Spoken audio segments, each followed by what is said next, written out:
Good afternoon.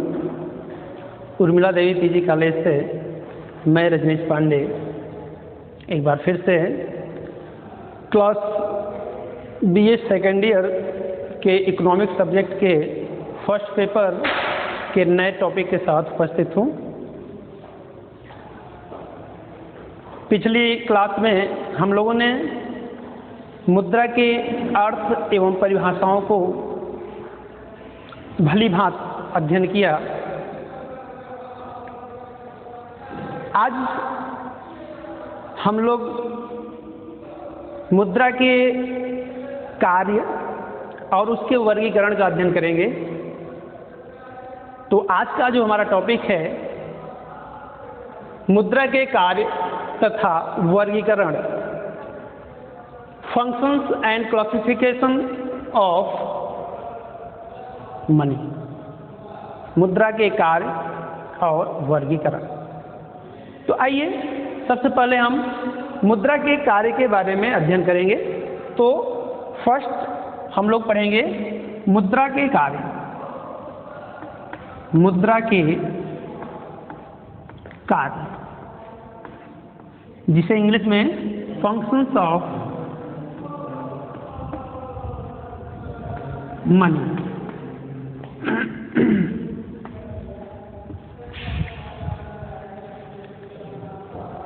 मुद्रा क्या कार्य करता है, इस संबंध में प्रोफेसर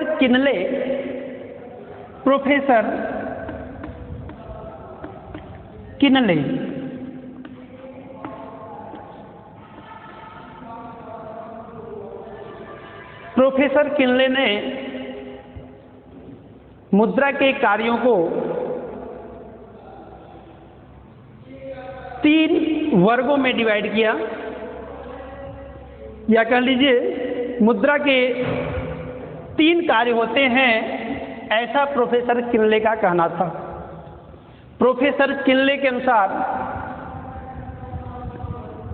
मुद्रा के 3 कार्य। पहला कार्य मुद्रा के प्राथमिक कार्य,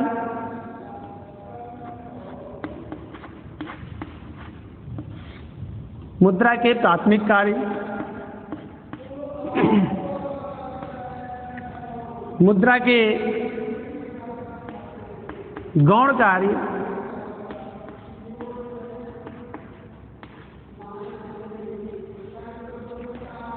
मुद्रा के आकस्मिक कार्य।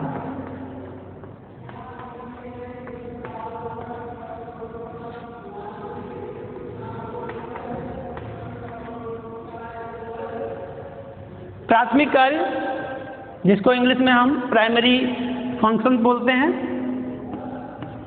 प्राइमरी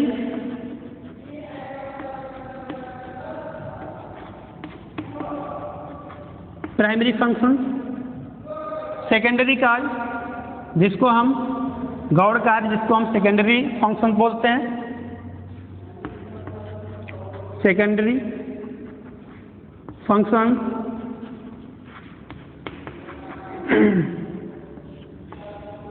एंड आकस्मिक कार्य जिसे हम कॉन्टिंजेंट फंक्शंस बोलते हैं, कॉन्टिंजेंट फंक्शंस।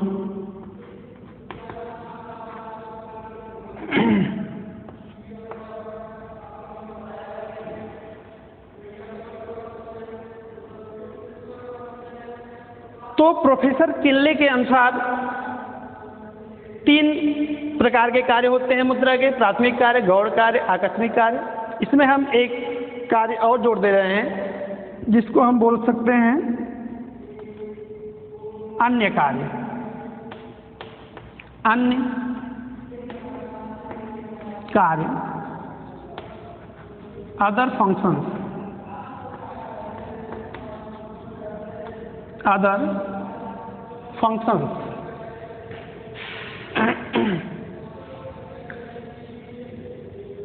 मुद्रा के प्राथमिक कार्य, मुद्रा के प्राथमिक कार्य के अंतर्गत मुद्रा प्रत्येक देश के लिए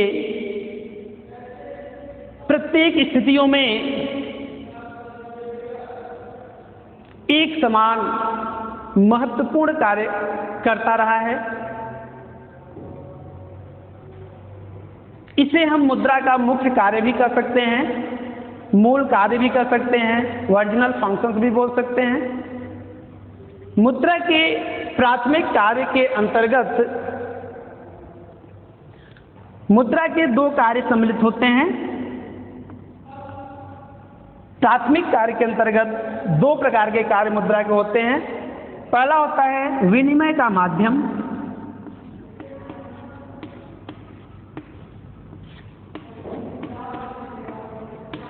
विनिमय का माध्यम, और दूसरा होता है मूल्य का मापन। विनिमय का माध्यम, मूल्य का मापन। अब विनिमय का माध्यम क्या होता है? विनिमय का माध्यम, विनिमय का मतलब क्या होता है? विनिमय का मतलब लेन देन होता है,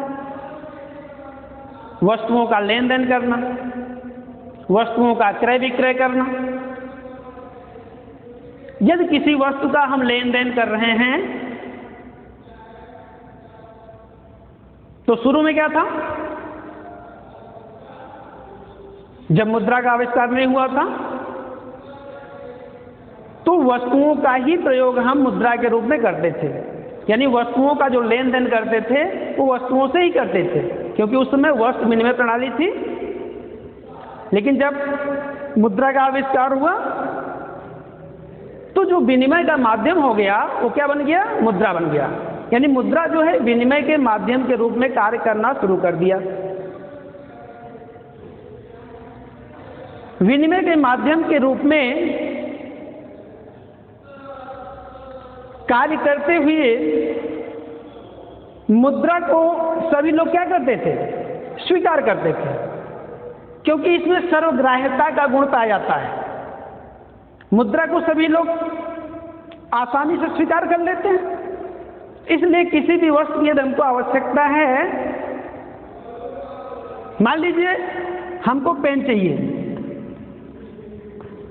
कलम चाहिए। अब जब पेन की हमें आवश्यकता है, मतलब पेन को हमको क्या करना है? खरीदना है, लेना है। तो पेन से क्या करते हैं? पेन के लिए, अब पेन को लेने के लिए हम क्या करेंगे? उस व्यक्ति को जिससे हम पेन ले रहे हैं उस व्यक्ति को क्या देंगे? इस पेन के बदले मुद्रा देते हैं। इसकी जो भी मूल्य होती है, जो भी कीमत होती है, उस कीमत के बराबर मुद्रा हम उस व्यक्ति को देते हैं और उस वस्तु को यानी पेन को हम प्राप्त कर लेते हैं। तो उसने हमको पेन दिया, मैंने पेन लिया, लेन देन हुआ, और लेन देन का माध्यम क्या हुआ? मुद्रा हुआ। मुद्रा के माध्यम से ही हमने लेन देन किया। यदि हमारे पास मुद्रा न होता तो ये लेन देन संभव नहीं था। यानी वह व्यक्ति, दुकानदार, हमको पेन नहीं देता। पेन इसलिए दिया क्योंकि मैंने उसे मुद्रा दिया। तो मुद्रा के माध्यम से ही पेन हमको प्राप्त हुआ। यानी जो विनिमय है, लेन देन जो है, क्रय विक्रय जो है, ये मुद्रा के माध्यम से ही हुआ। इसलिए हम कह सकते हैं कि मुद्रा जो है क्या करता है? विनिमय के माध्यम के रूप में कार्य करता है। और ये इसलिए भी आसान है क्योंकि मुद्रा क्या होता है? उसमें सर्वग्राह्यता का गुण पाया जाता है। उसको आसानी से भी लोग स्वीकार कर लेते हैं, सबकी जरूरत होती है। इसलिए जो है मुद्रा जो है विनिमय के माध्यम के रूप में कार्य करता है। बात समझ में आ गई? दूसरा जो मुद्रा का प्राथमिक कार्य है या प्रमुख कार्य है वो होता है मूल्य का मापन। मूल्य का मापन मतलब कोई भी वस्तु है उसका क्या होता है? एक वैल्यू होता है, एक मूल्य होता है, उसकी एक कीमत होती है। मैंने आपको बताया कि वस्तु विनिमय प्रणाली में विनिमय में जो समस्याएं होती थी, ये तो समस्या थी ही, इसके अलावा वस्तु के मूल्य का मापन करने में भी क्या होती थी, बहुत ज्यादा कठिनाई होती थी, उसका मापन नहीं हो पाता था। अब हमको एक गाय खरीदनी है, लेनी है किसी से, तो अब उस गाय के बदले देने के लिए मेरे पास उस समय मुद्रा तो था नहीं। हमारे पास कोई वस्तु है, मान लीजिए गेहूं है, अब हम गेहूं देकर गाय खरीदेंगे, तो कितनी मात्रा में हम गेहूं को दें, उस गाय का मूल्य क्या है, उसके बदले में जो हम गेहूं दे रहे हैं उसका मूल्य क्या है। जब तक हम मूल्य का मापन नहीं कर पाएंगे तब तक हम वस्तु का लेन देन कैसे कर पाएंगे। समस्या क्रिएट होगी, प्रॉब्लम क्रिएट होगी। जैसे हर वस्तु के मापन के लिए एक यूनिट होती है, इकाई होती है। हमको टेम्परेचर का माप करना है, तापमान का माप करना है, तो हम डिग्री सेल्सियस या डिग्री फ़ारेनहाइट में जो है उसको मापते हैं। समय का माप करना है तो घंटे में, सेकंड में, मिनट में मापते हैं। लंबाई का माप करना है तो मीटर, सेंटीमीटर में मापते हैं। तो उसी तरीके से यदि हमें किसी वस्तु का जो है मूल्य का माप करना है तो उसको किस में मापेंगे, हम मुद्रा में मापेंगे। किसी भी वस्तु के मूल्य को मापने के लिए जो इकाई होगी क्या होगी, वो मुद्रा होगी। और मुद्रा के द्वारा ही जो है हम मूल्य, किसी भी वस्तु के मूल्य का मापन कर सकते हैं। जैसे ये पेन हमको खरीदनी थी, तो इस पेन का मूल्य क्या है, मूल्य के आधार पर ही हम क्या करेंगे, इस वस्तु को हम खरीद पाएंगे। तो इस पेन का मूल्य क्या है, मान लीजिए 5 रुपए है, तो 5 रुपए क्या हुआ, 5 रुपए। अब रुपया क्या है, ये जो रुपया है, रुपये का सिंबल है रुपया, भारतीय रुपया। हर देश की मुद्राएं अलग अलग होती हैं। हमारे भारत देश की जो मुद्रा है उसका नाम क्या है, रुपया। तो किसी भी वस्तु के मूल्य का मापन हम किस में करेंगे, अपने देश की मुद्रा में, अर्थात रुपए में करेंगे। तो पेन कितने की है, इसकी मूल्य क्या है, तो हमने क्या बताया, मान लीजिए इस पेन का मूल्य क्या है, 5 रुपए है। तो इस पेन के मूल्य का मापन किसने किया, मुद्रा ने किया। और इस मूल्य मापन के कारण ही क्या हुआ, विनिमय हमारा आसान हो गया। तो आसानी से हम क्या कर लिए, इस मूल्य का मापन कर लिए। किसके द्वारा कर लिए, मुद्रा के द्वारा कर लिए। मुद्रा न होता तो इस मूल्य का मापन करना कठिन था। तो इस प्रकार जो है मुद्रा जो है वो मूल्य मापन का भी कार्य करता है। तो मूल्य का मापन करना और विनिमय का माध्यम, ये दोनों ही मुद्रा का क्या है, प्राइमरी फंक्शन है, या कह लीजिए कि ओरिजिनल फंक्शन है, मुख्य कार्य है, प्राथमिक कार्य है। अब हम आगे चलते हैं। मुद्रा का जो दूसरा कार्य है, जिसको हम मुद्रा का गौड़ कार्य या द्वितीय कार्य या सहायक कार्य या सेकेंडरी फंक्शंस बोल सकते हैं। मुद्रा के गौड़ कार्य क्या होते हैं, मुद्रा के गौड़ कार्य के अंतर्गत मुद्रा क्या कार्य करती है, मुद्रा जो है वो जो मुद्रा का प्राथमिक कार्य होता है उसमें ये क्या करता है, ये सहयोग करता है, सपोर्ट करता है। और मुद्रा के सेकेंडरी फंक्शन के अंतर्गत जो है हम देखें तो कुछ प्रमुख कार्य इस प्रकार हैं, जैसे भावी भुगतान का आधार, भावी भुगतान का आधार एक कार्य हो गया। दूसरा जो गौड़ कार्य है वो है मूल्य संचय।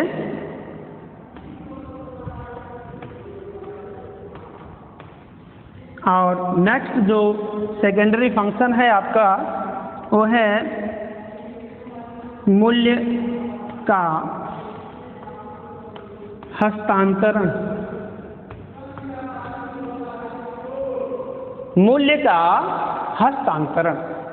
इस प्रकार आप देख रहे हैं कि मुद्रा के सेकेंडरी फंक्शन के अंतर्गत भावी भुगतान का आधार, मूल्य संचय, मूल्य का हस्तांतरण, ये तीन जो है मुद्रा के गौण कार्य के अंतर्गत सम्मिलित किए जाते हैं। यानी ये मुद्रा के गौण कार्य है, सेकेंडरी फंक्शन है।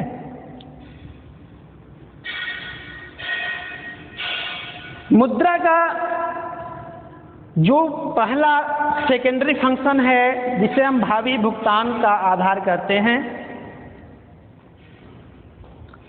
वर्तमान समय में जो व्यवसाय का कार्य आप देख रहे हैं,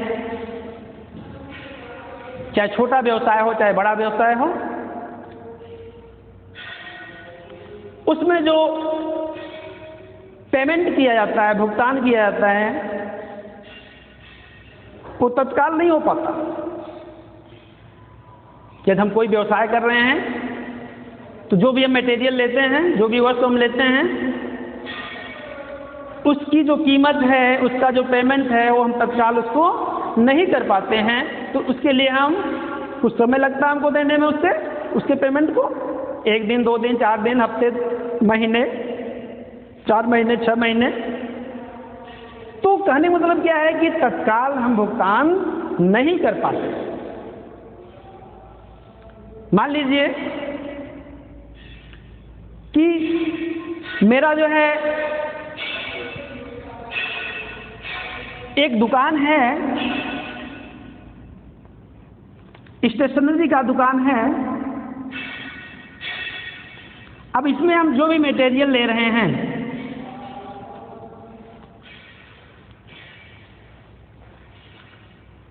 उसमें जो हम पेमेंट करेंगे उसको हम तुरंत नहीं कर पाते, उसको हमें कुछ समय बाद उसको हम पेमेंट करते हैं। धीरे धीरे सामान बिकता रहता है तो हम कुछ समय बाद उसको हम पेमेंट कर देते हैं। तो ऐसी स्थिति क्या होता है, अब भविष्य में हमको भुगतान करना है तो उसकी गारंटी कौन देगा? उसकी जो कीमत है उसकी स्थिरता, यानी उतनी ही कीमत हमको भविष्य में देना है, उसकी गारंटी कौन लेगा? ये कार्य कौन करेगा? तो ये कार्य कौन करता है? मुद्रा करता है। यानी भविष्य में जो भुगतान किया जाता है उसका आधार क्या है? वो मुद्रा ही होता है। क्योंकि साख का जमाना है, जैसे बैंक है, हम आप हैं, किसी को पेमेंट करना है तो हम चेक से पेमेंट कर दें। जब चेक से हम उसको पेमेंट करते हैं, चेक क्या होता है? चेक जो है तुरंत तो उसका भुगतान होता नहीं है, कुछ समय लगता है उसको भुगतान में। तो जो कुछ समय लगता है वो क्या है? इसका मतलब है कि तुरंत उसका भुगतान नहीं हो पा रहा। उसका भुगतान कब हो रहा है? भविष्य में हो रहा है, भावी भुगतान हो रहा है। तो उस भावी भुगतान का आधार क्या है? मुद्रा ही है। मुद्रा के आधार पर ही जो है भावी भुगतान हो पा रहा है, संभव हो पा रहा है। जो भी क्रेडिट क्रिएशन हो रहा है, साख का निर्माण हो रहा है, और साख के माध्यम से जो हम भुगतान कर रहे हैं, जो भविष्य में हम भुगतान कर रहे हैं, तो समस्त भविष्य का जो समस्त भुगतान होता है उसका आधार क्या होता है? मुद्रा ही होता है। बात समझ में आ गई? दूसरा जो मुद्रा का मूल्य संचय, दूसरा जो मुद्रा का गौण कार्य है उसका नाम है मूल्य संचय।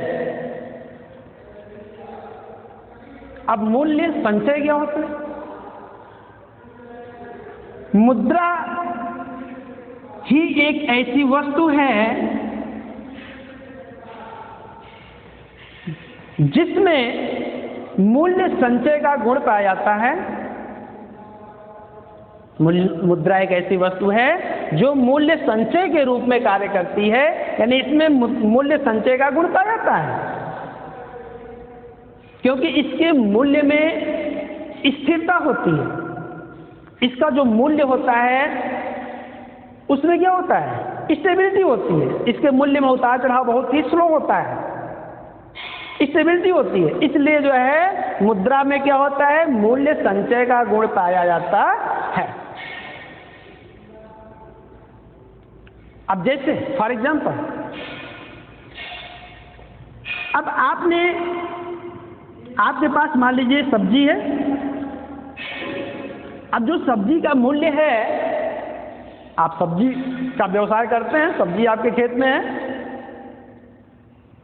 यदि आप उसको संचित करके रखना चाहें कि इस सब्जी का जो मूल्य है, इसका इस्तेमाल हम धीरे धीरे साल भर करेंगे,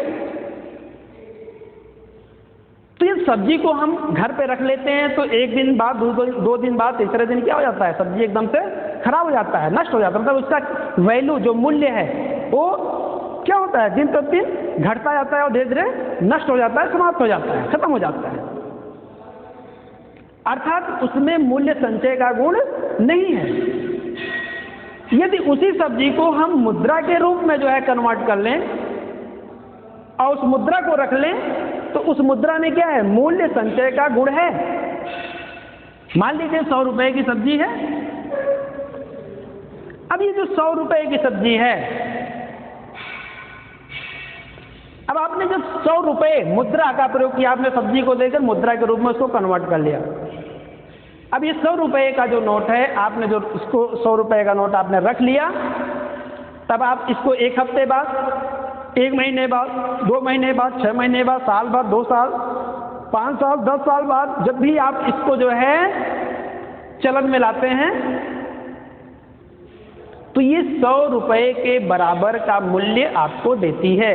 100 रुपए के बराबर जो भी इसका मूल्य जिसमें अंकित है, इतने के बराबर वस्तु आपको खरीद के देती है। यानी इसमें जो मूल्य छपा हुआ है, जो है इसके बराबर जो है ये मूल्य आपको, जब भी आप यूज करेंगे, आप इतने के बराबर आपको मूल्य क्या करेगी, उसके बराबर सामान्य आपको सामान, कोई भी गुड्स, वस्तु, सेवाएं कोई भी हो, इसके मूल्य के बराबर जो है वो आपको उपलब्ध कराती है। इसका मतलब क्या हुआ कि मुद्रा जो है मूल्य संचय का कार्य भी करती है। बात समझ आ गई? नेक्स्ट जो है आपका तीसरा, मूल्य का हस्तांतरण। ये तीसरा जो है मुद्रा का गौड़ कार्य है, जिसका नाम है मूल्य का हस्तांतरण। हस्तांतरण का मतलब क्या हुआ? हस्तांतरण मतलब एक हाथ से दूसरे हाथ को जाना। जैसे एक व्यक्ति से दूसरे व्यक्ति, एक स्थान से दूसरे स्थान, है ना। जो मूल्य है, मूल्य जो होता है, किसी भी वस्तु का जो मूल्य है, उसका हस्तांतरण एक स्थान से दूसरे स्थान, एक व्यक्ति से दूसरे व्यक्ति को कैसे हो, ये कार्य कौन करता है? ये कार्य कौन करता है? मुद्रा करता है। मुद्रा जो है क्या करता है? किसी भी वस्तु के मूल्य को क्या करता है? हस्तांतरित करने का कार्य करता है। कैसे करता है? जैसे मैं गांव में रहता हूं, अब गांव में मेरे पास संपत्ति है, चल अचल संपत्तियां हैं, मेरे पास जमीन है, मकान है, और भी हमारे पास संपत्तियां हैं। मान लीजिए कार है, जितनी भी घरेलू सामान है, ये सब हमारी संपत्तियां हैं। गाय है, भैंस है, जो भी है। अब हम गांव से मान लीजिए शहर में शिफ्ट होना चाहते हैं, या किसी दूसरे गांव में शिफ्ट होना चाहते हैं, तो जब दूसरी जगह हम शिफ्ट होना चाहते हैं, तो ऐसी स्थिति में क्या होगा कि अब इसको हमें क्या करना पड़ेगा? इसको छोड़कर, क्योंकि अब हम जमीन को अपने साथ तो उठा कर ले नहीं जा सकते, मकान को साथ में उठा कर ले नहीं जा सकते। जो चल संपत्ति है, जितना संभव है उसको हम भले ले जा सकते हैं। जैसे कार है हमारे पास, उसको ले जा सकते हैं। अब गाय भैंस है, तो उसको भी संभवतः हम नहीं ले जा सकते, हालांकि चल संपत्ति वो भी है। लेकिन कहने मतलब क्या है कि ये सारी संपत्तियां अब हम यहां पे ट्रांसफर नहीं कर सकते। तो ऐसी स्थिति में हम क्या करेंगे? हम इस संपत्ति का क्या करते हैं? मूल्य मापन करते हैं। मूल्य मापन, इसका कितना मूल्य है, हमारी जितनी संपत्ति है इसका मूल्य कितना है, 2 लाख है, 5 लाख है, 10 लाख है, मान लीजिए 10 लाख। अब इस संपत्ति को हम क्या करेंगे, यहाँ पर हम इस मूल्य के बराबर, यहाँ पर जब कोई लेना चाहता है तो हम उसको क्या करेंगे, इस संपत्ति को उसको हम दे देंगे और उससे हम क्या करेंगे, 10 लाख रुपए प्राप्त कर लेंगे। अब जब हम यहाँ पे जाएंगे, दूसरी जगह जहाँ हम शिफ्ट होना चाहते हैं, वहाँ पे हम 10 लाख रुपए का क्या करेंगे, जो हमको मिला है उस रुपये से हम क्या करेंगे, यहाँ पर भी हम जमीन या मकान जो है खरीद सकते हैं। और इस तरीके से अब हमारे पास शहर में, अभी गांव में थे, अब हम शहर में, हमारे पास जमीन और मकान हो गया। तो हमारा जो जमीन मकान था वो गांव से कहाँ पहुंच गया, शहर में। किसके माध्यम से, कैसे पहुंचा, ये मुद्रा के द्वारा। तो मुद्रा ने क्या किया, ट्रांसफर किया। मुद्रा ने क्या किया, इसके मूल्य का ट्रांसफर किया, हस्तांतरण किया। एक स्थान से दूसरे स्थान में क्या किया, इसका ट्रांसफर किया, हस्तांतरण किया। तो इस प्रकार से मूल्य के हस्तांतरण के रूप में भी मुद्रा कार्य करता है। यदि मुद्रा न होता तो हमको जमीन छोड़ के ऐसे ही जाना पड़ता और यहाँ पे हमको क्या करना पड़ता, दूसरी जगह जमीन लेने की व्यवस्था करनी पड़ती, क्योंकि जमीन हम साथ में ले नहीं जा सकते थे, अदला बदली कर सकते थे, है ना, वहाँ वाले को यहाँ, यहाँ वाले को वहाँ कर सकते थे। लेकिन मुद्रा के द्वारा हम क्या किए, आसानी से मूल्य का हस्तांतरण कर लिए। तो इस प्रकार से मुद्रा मूल्य हस्तांतरण का भी कार्य करता है। बात समझ में आ गई? चलिए आगे चलते हैं। अब हम मुद्रा के आकस्मिक कार्य पर चर्चा करेंगे। तो जो मुद्रा का आकस्मिक कार्य होता है, इसके अंतर्गत हम देखेंगे मुद्रा जो है आकस्मिक कार्य के रूप में, पहला साख का आधार, नेक्स्ट राष्ट्रीय आय,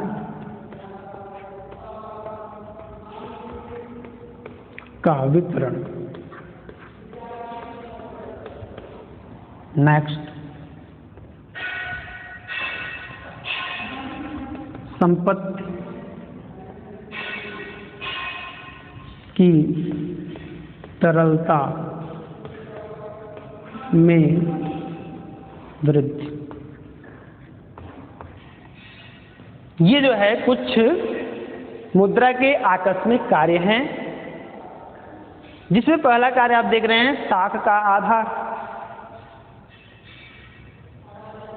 जितने भी वाणिज्यिक बैंक होते हैं या कमर्शियल बैंक होते हैं, वे क्या करते हैं, वे क्रेडिट क्रिएशन करते हैं, साख का निर्माण करते हैं। साख का जो निर्माण किया जाता है, इसका जो बेस होता है, आधार जो होता है, वो क्या होता है, मुद्रा होता है। साख के निर्माण का आधार क्या होता है, मुद्रा होता है। मुद्रा के आधार पर ही बैंक क्या करते हैं, साख का निर्माण करते हैं। मतलब अब बैंकों को क्या करना है, ये साख का सृजन करते हैं, जनता को ऋण देते हैं। तो जो ऋण मुहैया कराते हैं, उसके पीछे जो बेस है, आधार है, वो क्या होता है, मुद्रा होता है।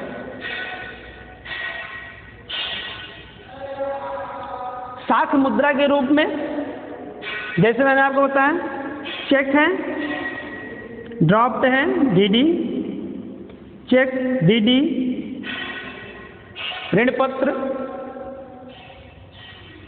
ये सब जो है, हुंडी, ये सब क्या होते हैं, ये सब साख होते हैं, साख मुद्रा कहे जाते हैं। और इसका जो आधार होता है वो क्या होता है, मुद्रा होता है। भाई मुद्रा रहेगा, जैसे चेक क्या है, अब चेक में ये तो कागज का बना हुआ है, इसमें जो है सरकार द्वारा या केंद्रीय बैंक के द्वारा जो है प्रत्याभूत तो है नहीं, गारंटेड है नहीं, इसको सभी लोग स्वीकार नहीं करते। तो यदि हम चेक काट के दे दे रहे हैं, मान लीजिए हमारा अकाउंट है बैंक में, चेक बुक हमको इशू है, तो हम चेक काट के जो है किसी को पेमेंट कर रहे हैं, या हम बैंक से ही पैसा निकलवा रहे हैं अपना जो जमा हुआ है,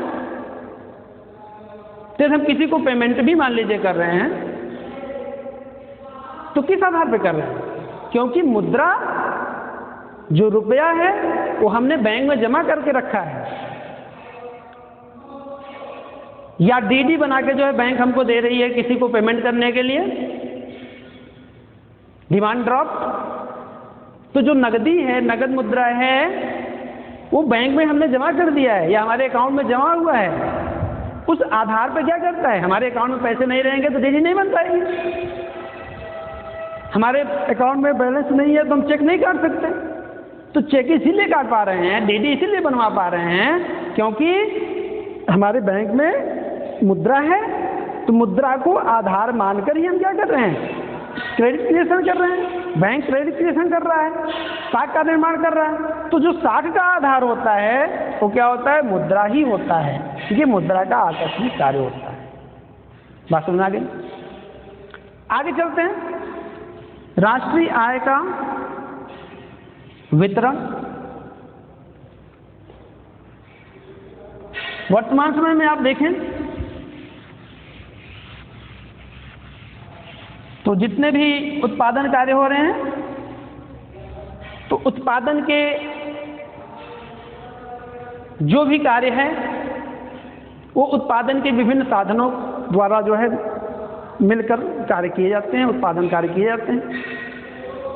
तो उत्पादन के बाद जो आय प्राप्त होती है, समस्त जो देश की आय होती है जिसको हम राष्ट्रीय आय कर सकते हैं, देश में संपूर्ण जो एक वर्ष में जो आय होती है उसको हम राष्ट्रीय आय करते हैं। अब इस राष्ट्रीय आय का मापन हमने उत्पादन विधि से किया, कितना उत्पादन हुआ।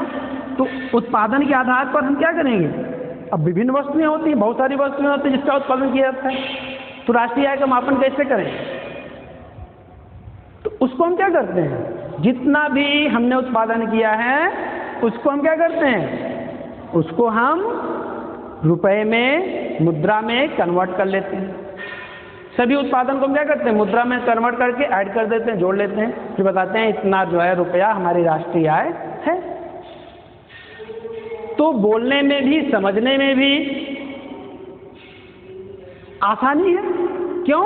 क्योंकि इसको हम मुद्रा के रूप में कर रहे हैं। तो मुद्रा के रूप में हम क्या करते हैं, राष्ट्रीय आय का मापन करते हैं, और इसका वितरण भी हम क्या करते हैं, मुद्रा के रूप में ही करते हैं। क्योंकि उत्पादन कार्य में जितने भी साधन लगे हुए हों, चाहे भूमि हो, चाहे पूंजी हो, चाहे श्रम हो, चाहे साहस हो, चाहे उद्यम हो, साहस या उद्यम या फिर संगठन हो, ये सभी जितने भी उत्पादन के साधन होते हैं इनके कीमत के रूप में क्या किया जाता है, जो भी हमारा आय होता है उसको हम डिस्ट्रीब्यूट करते हैं, वितरण करते हैं। जैसे भूमि है तो उसको रेंट चाहिए, लगान चाहिए, लेबर है, श्रमिक है तो उसको क्या चाहिए, मजदूरी चाहिए, वेज चाहिए। आपने कैपिटल का प्रयोग किया है तो उसको जो है इंटरेस्ट चाहिए, ब्याज चाहिए। उद्यमी है उसको जो है क्या चाहिए, उसको प्रॉफिट चाहिए, लाभ चाहिए। तो इनकी जो कीमत है, जो इनमें हम डिवाइडेशन करेंगे, कैसे करेंगे, तो हम मुद्रा के आधार पर ही इसमें क्या करते हैं, उसका हम वितरण करते हैं। इस तरीके से आप देखेंगे राष्ट्रीय आय के मापन और उसके वितरण में भी जो है मुद्रा कार्य करती है। बात समझ में आ गई? आगे हम चलते हैं। तीसरा जो आकस्मिक कार्य हमने यहाँ पे लिखा है, संपत्ति की तरलता में वृद्धि, पूंजी या संपत्ति की तरलता में। अब यहाँ पे तरलता शब्द आ रहा है, तरलता, लिक्विडिटी,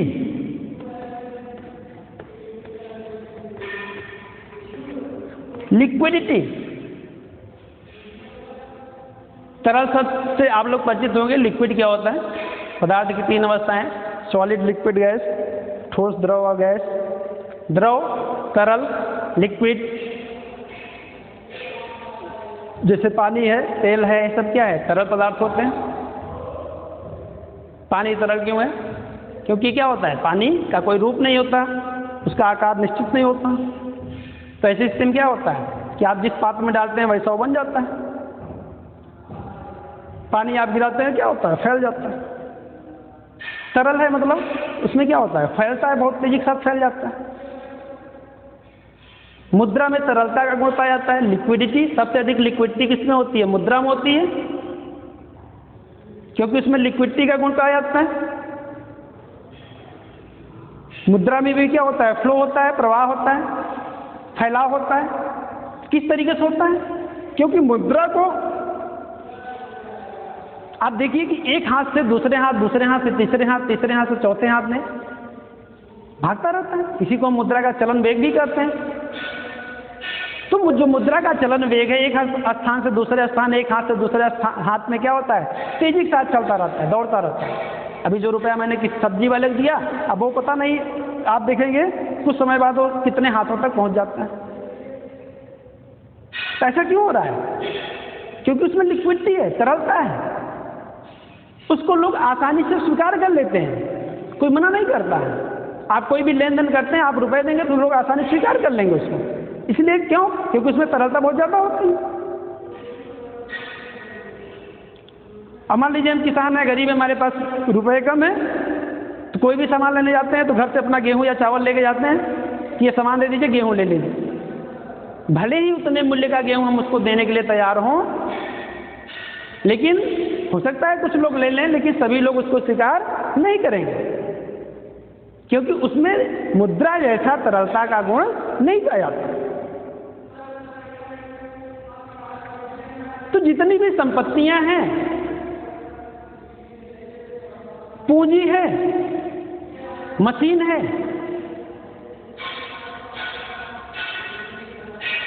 उसमें जो है तरलता, उसकी तरलता में वृद्धि कर देता है। कौन करता है, उसकी तरलता में वृद्धि कर देता है मुद्रा।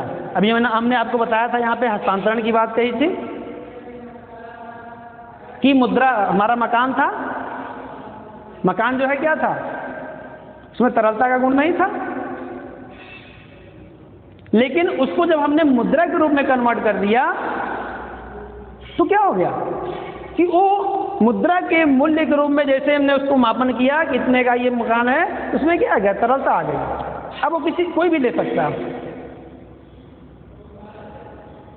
हमारे पास गाय है, सभी लोग गाय नहीं ले सकते। अभी गांव में कोई भी पूजा कराते हैं या कोई भी जो है कार्यक्रम होता है पंडित जी के द्वारा, तो यदि उनको गोदान किया जाए, गोदान होता है, यदि गोदान किया जाए तो बोलते भैया गाय ना दीजिए हमको, गाय के बदले क्या करिए, उसके बराबर हमको रुपए दे दीजिए, उससे कम ही दे दीजिए लेकिन हमको रुपए दे दीजिए। क्यों, क्योंकि गाय की उनको आवश्यकता नहीं है। भाई सबसे गाय ही लेंगे, कितना गाय रखेंगे,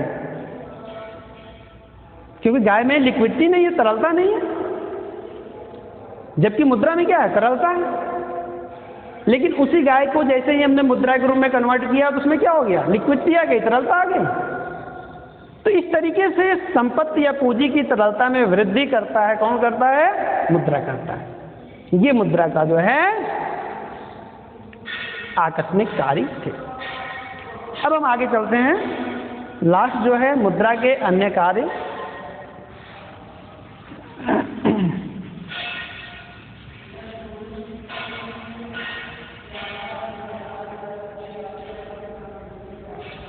अन्य कार्य में हम देखेंगे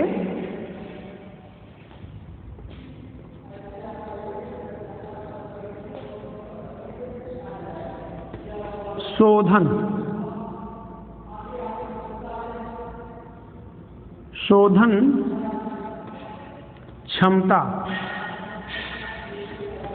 शोधन क्षमता, शोधन क्षमता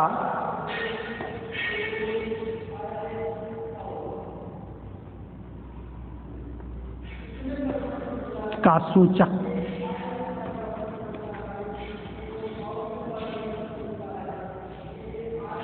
या शोधन क्षमता की गारंटी। और नेक्स्ट है निर्णय का वाहक। निर्णय का वाहक।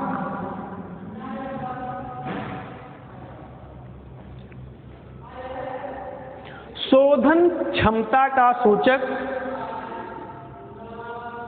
या शोधन क्षमता की गारंटी। शोधन क्षमता मतलब भुगतान की क्षमता।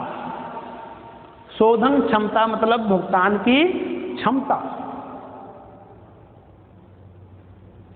मुद्रा का कार्य ये भी है कि इसमें जो शोधन की क्षमता का ये इंडिकेटर होता है, सूचक होता है, उसकी गारंटी लेता है। यदि हम किसी से ऋण लिए हैं तो उस ऋण का जो है भुगतान हम मुद्रा के द्वारा ही कर सकते हैं।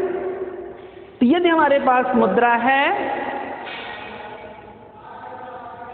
तो वो मुद्रा क्या करता है? वो मुद्रा जो है उस ऋण के भुगतान की क्षमता रखता है। तो इस तरीके से जो आपका भुगतान की क्षमता है, इसके इंडिकेटर के रूप में, इसके गारंटी के रूप में कौन कार्य करता है? मुद्रा करता है। इसलिए शोधन क्षमता का सूचक के रूप में भी मुद्रा कार्य करता है। इसके अतिरिक्त निर्णय का वाहक। निर्णय का वाहक का मतलब यह हुआ कि यदि हमारे पास मुद्रा है तो हम किसी भी निर्णय को लेने में सक्षम हो सकते हैं। हमको कोई भी आवश्यकता, किसी भी वस्तु की आवश्यकता है तो उस वस्तु को प्राप्त करने का निर्णय हम ले सकते हैं क्योंकि हमारे पास मुद्रा है। यदि मुद्रा नहीं है तो हम उसको प्राप्त करने का निर्णय नहीं ले सकते। हमारी जो इच्छा है उसको पूरा करने का कार्य हम मुद्रा के द्वारा ही कर सकते हैं। हम निर्णय जो है मुद्रा के द्वारा ही ले सकते हैं। यदि मुद्रा हमारे पास है तो कुछ भी हम निर्णय ले सकते हैं। तो इस तरीके से निर्णय के वाहक के रूप में भी जो है मुद्रा क्या करता है? कार्य करता है। इस प्रकार हम लोगों ने फंक्शंस ऑफ मनी के अंतर्गत क्या पढ़ा? प्राथमिक कार्य, गौण कार्य, आकस्मिक कार्य, अन्य कार्य। मतलब इतने भागों में हमने इसको डिवाइड कर दिया। जो मुद्रा के कार्य है इसको इतने भागों में डिवाइड कर दिया, जिसमें प्रमुख जो प्रथम 3 भाग है ये किसके द्वारा है? प्रोफेसर किनले के द्वारा। किनले ने 3 प्रकार के जो है 3 भागों में या 3 प्रकार के कार्यों की बात कही। हमने एक कार्य इसमें और जोड़ दिया जिसको हम अदर फंक्शंस के रूप में ऐड कर दिया।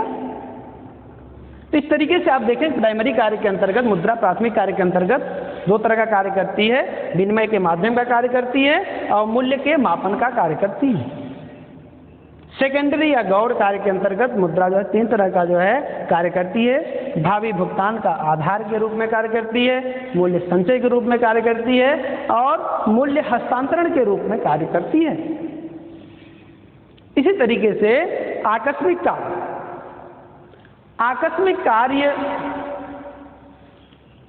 के अंतर्गत आप देख रहे हैं मुद्रा जो है साख के आधार के रूप में कार्य करती है, राष्ट्रीय आय के वितरण के रूप में कार्य करती है, संपत्ति की तरलता में वृद्धि के रूप में कार्य करती है और लास्ट जो है अदर फंक्शंस ऑफ मनी मुद्रा के अन्य कार्य के रूप में आप देखें तो मुद्रा जो है शोधन क्षमता के सूचक के रूप में कार्य करती है और निर्णय का वाहक के रूप में कार्य करती है।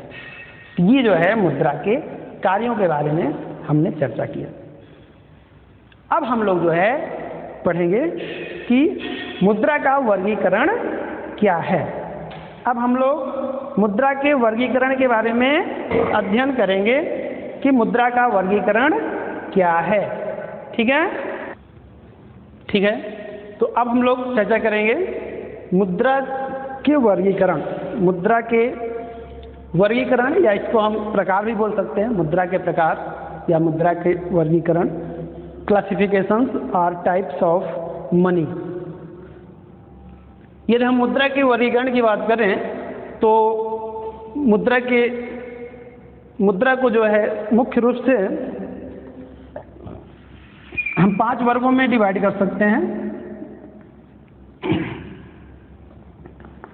मुद्रा को हम 5 वर्गों के में डिवाइड कर सकते हैं। फर्स्ट जो है प्रकृति के आधार पर,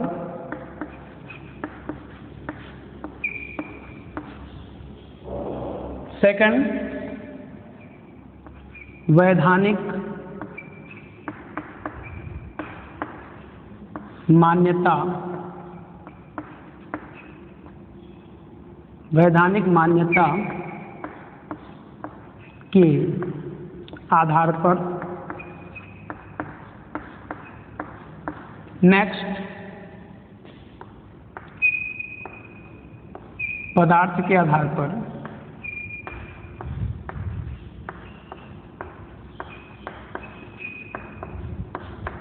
पदार्थ के आधार पर, नेक्स्ट ब्याज या कीमत के आधार पर,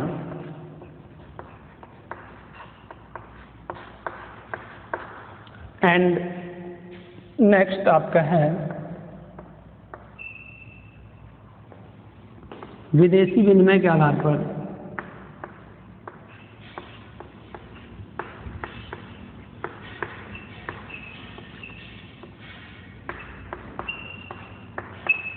आधार पर, या इसी को मार्क के आधार पर भी बोलते हैं। आइए प्रत्येक क्लासिफिकेशन पर हम चर्चा करते हैं। सबसे पहले हम चलते हैं प्रकृति के आधार पर जो मुद्रा होता है ये 2 प्रकार का होता है। प्रकृति के आधार पर जो मुद्रा होता है ये कितने प्रकार का होता है? 2 प्रकार का होता है। एक आपका होता है वास्तविक मुद्रा,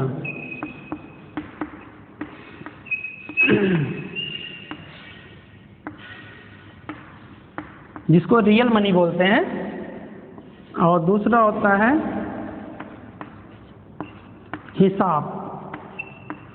हिसाब या लेखे की मुद्रा।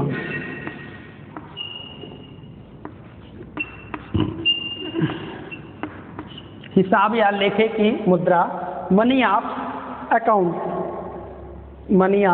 अकाउंट इंग्लिश में बोलते हैं, हिसाब या लेखे की मुद्रा। चलिए पहले इस पर हम चर्चा कर लें, धीरे धीरे हम सब पे चर्चा करते हैं, एक एक करके चर्चा करते हैं। जो वास्तविक मुद्रा होती है, रियल मुद्रा, रियल मनी, किसी भी देश में जो मुद्रा चलन में होती है उसे हम क्या कहते हैं? वास्तविक मुद्रा कहते हैं।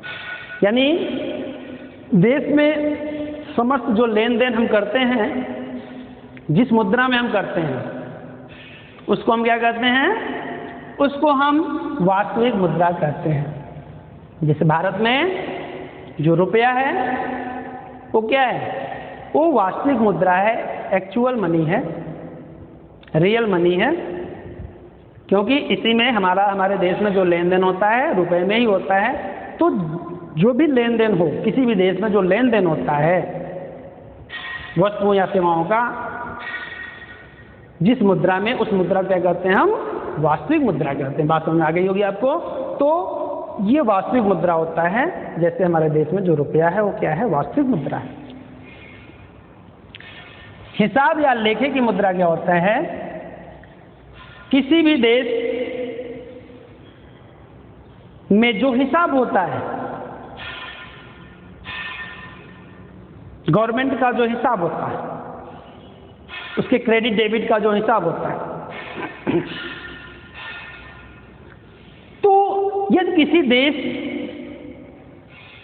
भी देश में जिस मुद्रा में हिसाब होता है या अकाउंट का काम होता है, लेखे का काम होता है, उस मुद्रा को हम हिसाब की मुद्रा या लेखे की मुद्रा कहते हैं। यदि किसी देश में जो लेखे का कार्य है, हिसाब का कार्य है, वो वास्तविक मुद्रा में ही हो रहा है, तो ऐसी स्थिति में वास्तविक मुद्रा और लेखे की मुद्रा दोनों ही क्या होता है, सेम होता है, एक ही होता है। जैसे भारत में वास्तविक मुद्रा और लेखे की जो मुद्रा है दोनों एक ही है, यानी रुपया आपका जो है अकाउंट मनी भी है, मनी ऑफ अकाउंट भी है, और एक्चुअल मनी भी है। तो बात समझ में आ गई होगा आपको कि प्रकृति के आधार पर दो तरह का मुद्रा होता है, वास्तविक मुद्रा और हिसाब का मुद्रा, और हमारे देश में वास्तविक और हिसाब की दोनों ही मुद्रा क्या है, रुपया है। ठीक है, आगे हम चलते हैं। वैधानिक मान्यता के आधार पर मुद्रा जो होता है ये भी दो तरह का होता है। एक होता है विधि ग्राह्य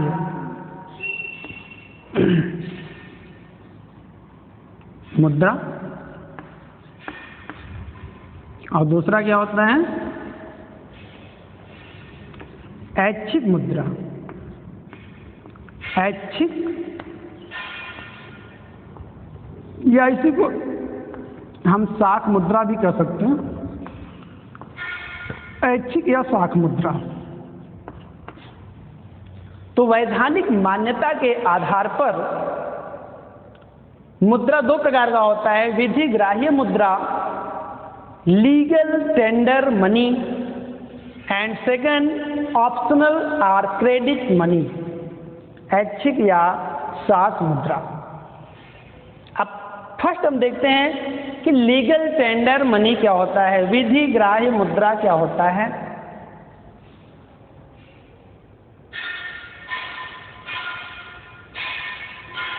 जिस मुद्रा को या जिस वस्तु को सरकार द्वारा मुद्रा घोषित कर दिया जाता है, उस वस्तु को मुद्रा के रूप में स्वीकार करना सबके लिए क्या होता है, कंपल्सरी हो जाता है, अनिवार्य हो जाता है। जिस वस्तु को सरकार ने मुद्रा घोषित कर दिया वो सर्वग्राह्य हो जाता है। उस मुद्रा को सबको सामान्यतः स्वीकार करना ही पड़ता है। यदि कोई व्यक्ति उस मुद्रा को यानी विधि ग्राह्य मुद्रा को लेने से इनकार करता है, कोई भी ट्रांजैक्शन का कार्य है, कोई भी लेन देन का कार्य है, और जब आप उसको पेमेंट के रूप में रुपया दे रहे हैं, कौन सा, विधि ग्राह्य मुद्रा दे रहे हैं, और उसने इनकार कर दिया, तो उसके ऊपर कानूनी कार्यवाही भी हो सकती है। क्योंकि कोई भी व्यक्ति इस तरह के मुद्रा को लेने से, कोई भी व्यक्ति, कोई भी संस्था, कोई भी हो, इस तरह की मुद्रा को लेने से इनकार नहीं कर सकता, क्योंकि ये ये मुद्रा कैसी है, ये कानूनी मान्यता प्राप्त मुद्रा है। कानून ने यानी देश की सरकार ने जो है क्या किया है, इस वस्तु को मुद्रा के रूप में घोषित कर दिया है, इसको मुद्रा मान लिया है। जब कानून ने या देश की सरकार ने जो है इसको जो है मुद्रा मान लिया है, तो इस तरह की जो मुद्रा कहलाएगी ये विधि ग्राह्य मुद्रा होगी, और इसको स्वीकार करना सबके लिए कंपल्सरी होता है। कोई भी इसको स्वीकार करने से मना नहीं कर सकता। ये भी जो है विधि ग्राह्य मुद्रा भी दो प्रकार के होते हैं, सीमित विधि ग्राह्य मुद्रा और असीमित विधि ग्राह्य मुद्रा। सीमित विधि ग्राह्य मुद्रा जिसके अंतर्गत जो ट्रांजैक्शन होता है, जो लेन देन होता है मुद्रा का, उसको हम एक सीमित मात्रा में ही कर सकते हैं।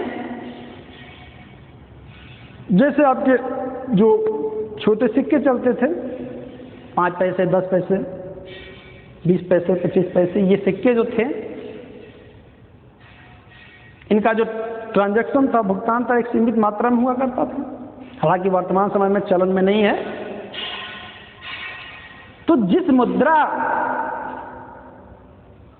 का भुगतान एक सीमा तक, एक निश्चित सीमा तक किया जाता है, उस सीमा के बाद कोई करता है तो सामने वाला लेने से इनकार कर सकता है, तो ऐसी मुद्रा क्या कहलाता है? सीमित विधिग्राह्य मुद्रा। और मुद्रा की वह मात्रा जिसको आप असीमित, जितना मर्जी उतना आप पेमेंट करते जाइए, भुगतान करते जाइए, कोई भी इनकार उससे नहीं कर सकता, तो उसको हम क्या कहेंगे? असीमित विधिग्राह्य मुद्रा कहते हैं। तो ये विधिग्राह्य मुद्रा है जो कि कानूनी मान्यता प्राप्त मुद्रा है, जिसको स्वीकार करना सबके लिए आवश्यक है। दूसरा है ऑप्शनल मनी या क्रेडिट मनी। ऐच्छिक मुद्रा क्या होता है? जैसा कि इसके नाम से ही डिजायरेबल, यानी ये मुद्रा कैसे है? इसको स्वीकार करना, स्वीकार न करना, ये क्या है? ऐच्छिक है, आपकी इच्छा पे डिपेंड करता है। आप इसको स्वीकार कर भी सकते हैं और नहीं भी कर सकते। इस पर कोई भी कानूनी कार्रवाई नहीं हो सकती है। कोई मना करता है तो आप उसके ऊपर कोई कानूनी कार्रवाई नहीं कर सकते। इस प्रकार का जो मुद्रा होता है इसको हम ऐच्छिक या साख मुद्रा कहते हैं। जैसे चेक हो गया, ड्राफ्ट हो गया, कि किसी को आप पेमेंट कर रहे हैं, आप जो है फ्रिज खरीदे, कूलर खरीदने गए, फ्रिज खरीदने गए और उसका पेमेंट आपने कहा मैं चेक के द्वारा करूंगा। यदि दुकानदार आपके चेक को एक्सेप्ट करता है तो अच्छी बात है, लेकिन यदि वो चेक लेने से मना कर दिया तो आप जबरदस्ती उसको चेक नहीं दे सकते, आप उसके ऊपर FIR नहीं करा सकते, उसके ऊपर कोई कानूनी दबाव आप नहीं डाल सकते, क्योंकि ये क्या है? ये ऐच्छिक मनी है। क्योंकि चेक और ड्रॉप क्या होता है? एक साख के रूप में होता है, क्रेडिट के रूप में होता है, इसलिए इसको हम साख मुद्रा भी करते हैं। तो जो साख मुद्रा होता है या ऐच्छिक मुद्रा होता है, इसको स्वीकार करना न करना वह सामने वाले व्यक्ति के ऊपर डिपेंड करता है, यानी वो स्वतंत्र होता है, इसमें कोई कानूनी दबाव नहीं होता। तो ये जो है वैधानिक मान्यता, मतलब कानूनी मान्यता के आधार पर, किसमें कानूनी मान्यता है लेने के लिए, किसमें नहीं है, तो इसमें है। ये भी सामान्य स्वीकृति, ये भी, इसकी भी है। चेक DD स्वीकार करते हैं लोग, लेकिन आप जबरदस्ती उसको स्वीकार नहीं करा सकते, कोई कानूनी दबाव आप नहीं डाल सकते। यदि उसको इच्छा है तो लेगा, नहीं इच्छा है तो नहीं लेगा। ये ऐच्छिक मुद्रा होता है और ये विधिग्राह्य मुद्रा, लीगल टेंडर मनी, और ये क्या है? Option money. बात समझ में आ गई? ठीक है, आगे तरफ चलते हैं। जो तीसरा वर्गीकरण है, पदार्थ के आधार पर मुद्रा। तो पदार्थ के आधार पर यदि हम मुद्रा की बात करें तो पदार्थ के आधार पर जो मुद्रा है ये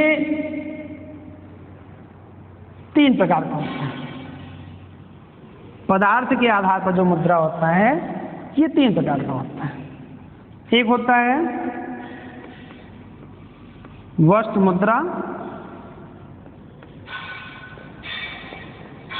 एक होता है धातु मुद्रा, और एक होता है पत्र मुद्रा।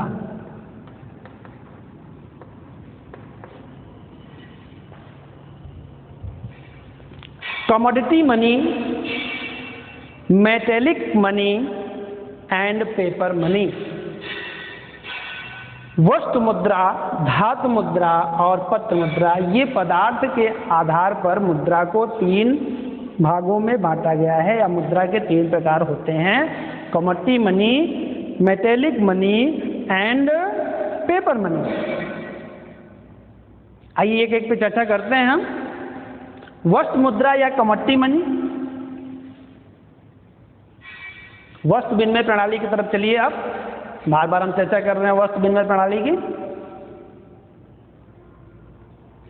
जब मुद्रा का आविष्कार नहीं हुआ था तो विनिमय के माध्यम के रूप में जो कार्य करता था वो वस्तु ही करता था, यानी वस्तु के द्वारा ही विनिमय होता था। जो विनिमय का कार्य, लेन देन का कार्य होता था वो वस्तु से ही होता था, वस्तु का वस्तु से होता था, इसलिए वस्तु विनिमय प्रणाली थी। लेकिन वस्तु का वस्तु के रूप में जब विनिमय होता था तो एक वस्तु दूसरे वस्तु के रूप में क्या होता था, वो मुद्रा के रूप में कार्य करता था, विनिमय के माध्यम का कार्य करता था, मुद्रा के रूप में कार्य करता था। इसलिए उसको हम क्या करते थे, उसको हम वस्तु मुद्रा। तो वस्तु मुद्रा के अंतर्गत प्रारंभिक काल में जब मुद्रा का आविष्कार नहीं हुआ था तो कुछ बहुमूल्य वस्तुएं कह लीजिए, चाहे जो उनके पास पर्याप्त मात्रा में वस्तुएं थी उसका प्रयोग क्या करते थे, मुद्रा के रूप में करते थे। तो वस्तु के रूप में मुद्रा का प्रयोग होता था, इसलिए इसको हम वस्तु मुद्रा कहते थे। जैसे गाय, बकरी, कोई भी पशुधन है, पशुओं के खाल, अनाज, ये सब जितनी भी वस्तुएं होती थी ये मुद्रा के रूप में प्रयोग की जाती थी।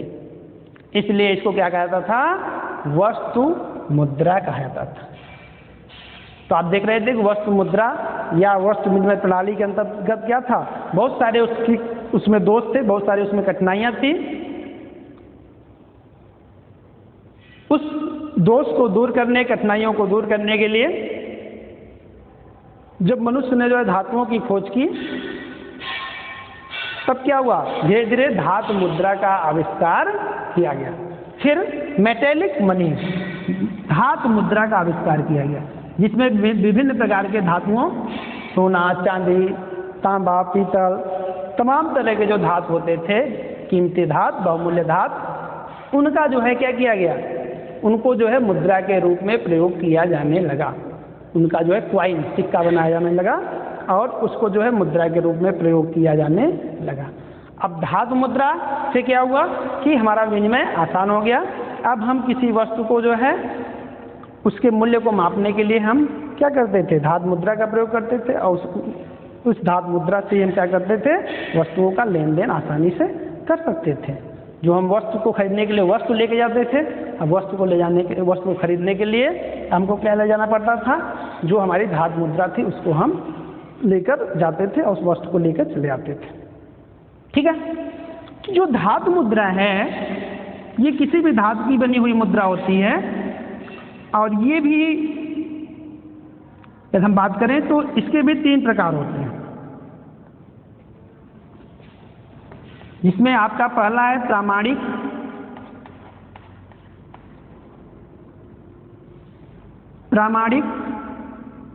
या मानक मुद्रा या सिक्के, इसको स्टैंडर्ड क्वाइन या स्टैंडर्ड मनी आप बोल सकते हैं।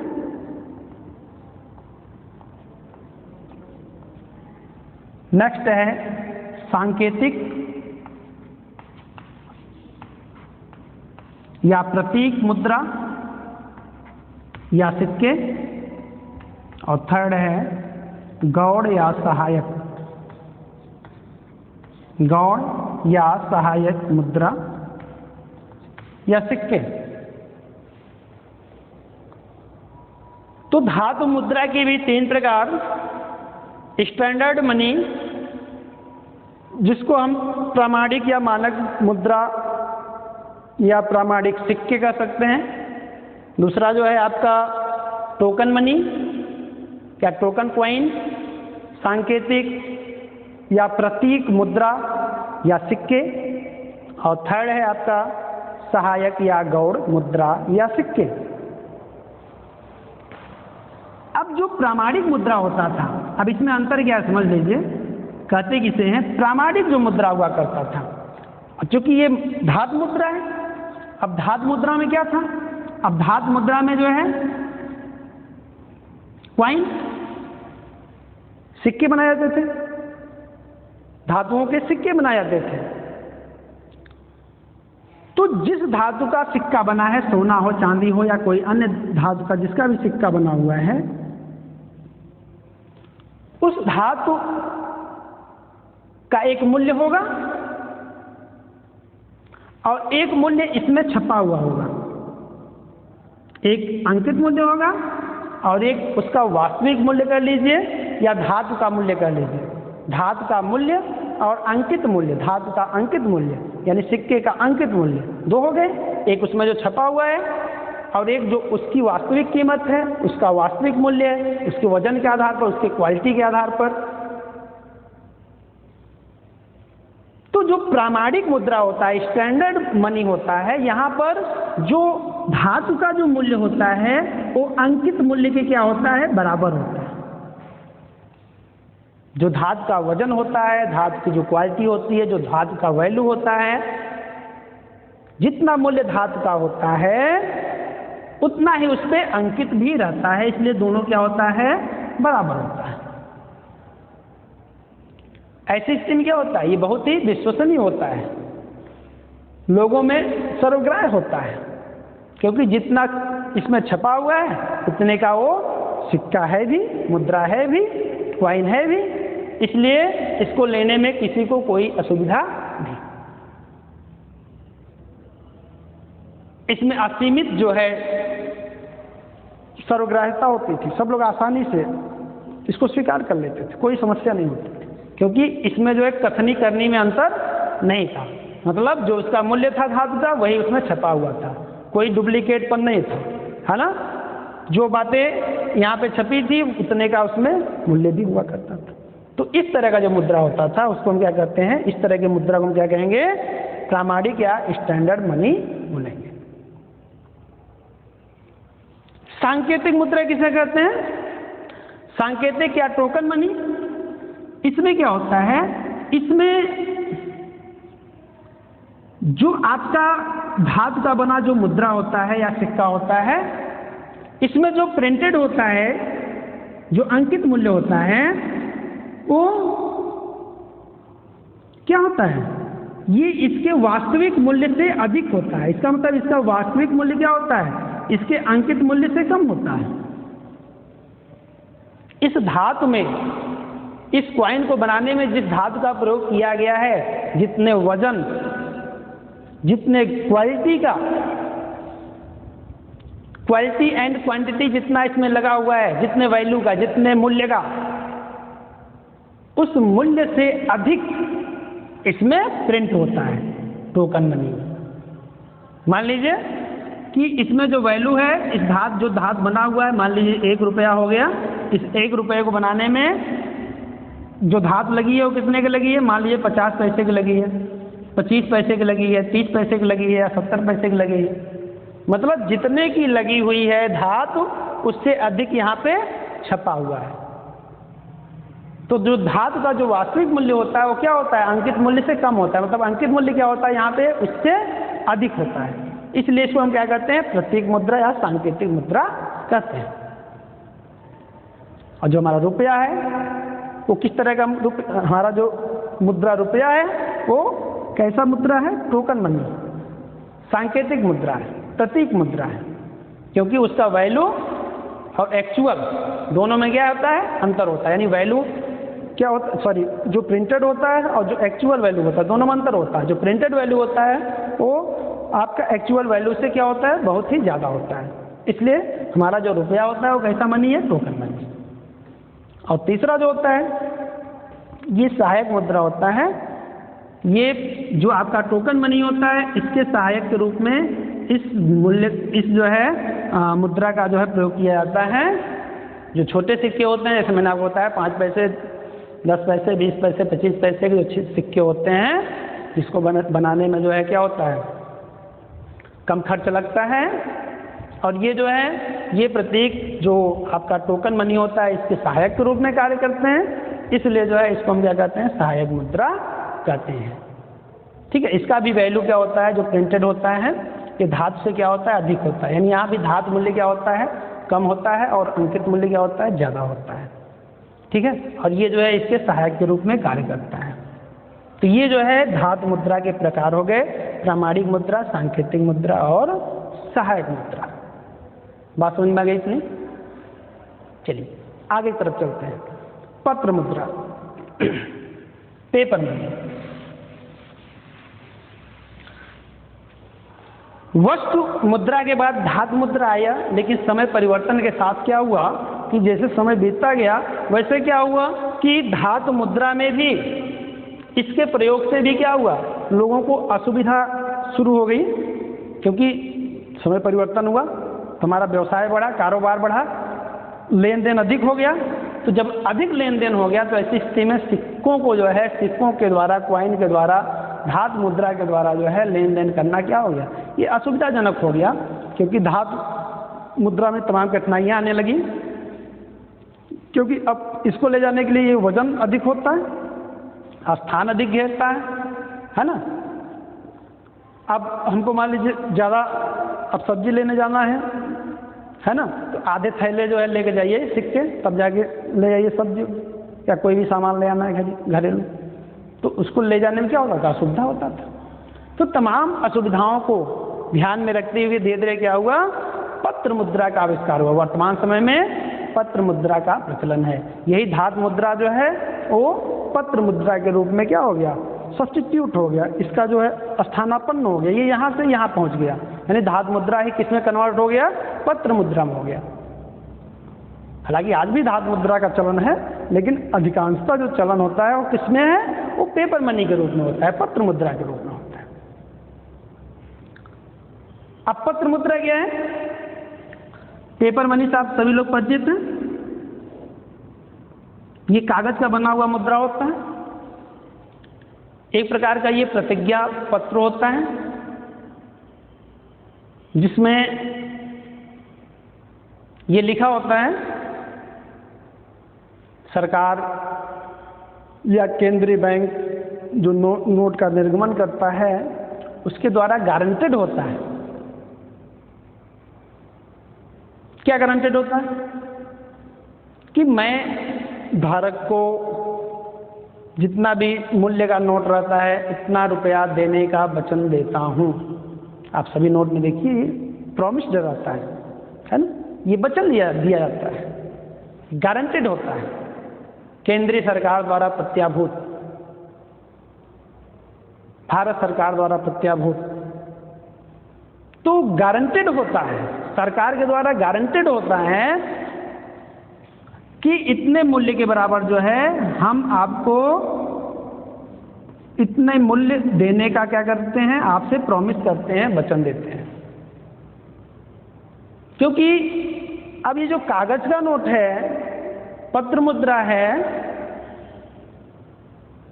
कागज की एक्चुअल वैल्यू कुछ नहीं। कागज को आप कहीं बेचने जाएंगे मिलेगा, कुछ नहीं मिलेगा। उसका वैल्यू मार्केट में है, क्यों है, इसीलिए क्योंकि ये सरकार द्वारा या केंद्रीय बैंक के द्वारा क्या होता है, ये गारंटेड होता है, प्रत्याभूत होता है कि आप इसका यूज करिए, जितना मूल्य लिखा हुआ है इतना जो है हम मूल्य आपको देने के लिए क्या करेंगे, हम तत्पर हैं, हम वचन देते हैं आपको। इसलिए क्या होता है, ये सभी लोग इसको स्वीकार करते हैं और चलन में अपना ये चल रहा है, यूज हो रहा है। पत्र मुद्रा से क्या हो गया, हमको सुविधा हो गया। अब हमको 100 रुपये ले जाना है तो 100 का नोट जेब में डाल लिया, लेके चले गए। 1000 रुपये ले जाना है तो 500 के 2 नोट हम जेब में डाल दिए, पहुँच गए। 2000 रुपये, 2000 का 1 नोट हम डाले, मार्केट पहुँच गए। जबकि हम सिक्के का प्रयोग करते हैं तो 1 रुपये के 100 सिक्के में 100 रुपये होता है ना, 20 सिक्के होते 5 के, तब जाके हमारा 100 रुपये होता। तो क्या होता, उसका वजन बढ़ जाता, उसको ले जाने में, देने में, गिनने में टाइम लगता, समय का जो है दुरुपयोग होता, लेने में कठिनाई, लेन देन में कठिनाई होती भी। इसके अलावा जो है तमाम तरह की दिक्कतें, अड़चनें जो है उसमें थी। तो इस तरीके से पत्र मुद्रा का आविष्कार हुआ, जो कि गारंटेड होता है सरकार के द्वारा या केंद्रीय बैंक के द्वारा। ठीक है। जो पत्र मुद्रा होता है ये, इसके भी कुछ प्रकार होते हैं। इसकी यदि हम प्रकार की बात करें तो ये 4 प्रकार के होते हैं। पत्र मुद्रा की यदि हम प्रकार की बात करें तो ये 4 प्रकार के होते हैं।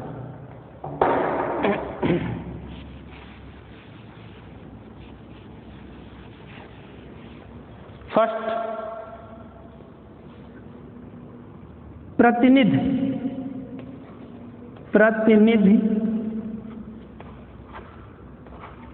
पत्र मुद्रा। दूसरा परिवर्तनीय पत्र मुद्रा, नेक्स्ट अपरिवर्तनीय पत्र मुद्रा, नेक्स्ट प्रादिष्ट